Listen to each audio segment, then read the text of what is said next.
డైరెక్టర్స్లో రాజమౌళి. ఇంకా నెక్స్ట్ 2000కి వచ్చేసరికి సిల్వర్ స్క్రీన్. తనకి కావాల్సింది వచ్చేంత వరకు ఆడు చచ్చాడే, అంటే పచ్చి చేపే, జోక్ చేయట్లేదు సార్, పచ్చి చేపే బండకేసి వాడి పొలసలు మొత్తం తీసేస్తాడు.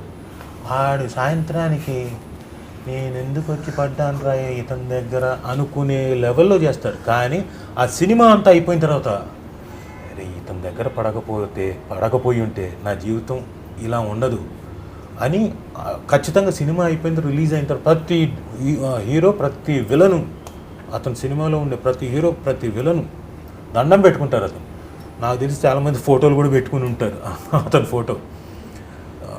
అతనికి ఏదైతే కావాలో సూటుగా అది వచ్చేంత వరకు వదిలిపెట్టాడు. రాకపోతే ఎక్స్ప్లెయిన్ చేస్తాడు. ఎక్స్ప్లెయిన్ చేసిన తర్వాత కూడా చేయలేకపోతే ఇతను వెళ్ళి యాక్ట్ చేసి చూపిస్తాడు. అంత గొప్పడు రాజమౌళి. మిగతా వాళ్ళు కొంతవరకు ఎక్స్ప్లెయిన్ చేయడం వరకు చేస్తారు, అంతవరకు. ఇతను యాక్ట్ కూడా చేసి చూపిస్తాడు. అది కూడా రాకపోతే ఫిజికల్గా ఏం చేస్తే బాగుంటుంది, కళ్ళు ముడిస్తే ఇలా చేస్తే బాగుంటుంది అనుకుని చూసుకొని వచ్చి ఇదిగో కళ్ళు మూడు, ఇప్పుడు ఐబ్రోస్ను లూజ్ చేయి అని ఊదు, ఇది కూడా చేసి చూపిస్తాడు, ఇది కూడా చెప్తాడు. అది క్లియర్గా చెప్తుంటాడు. Release your bros, take your చుట్ట అవుట్, బ్లో. యాక్టింగ్ చేస్తుంటే ప్రాంప్ట్ ఇస్తుంటారు, ఎక్స్ప్రెషన్ ఇది చేసి చూపించాడు.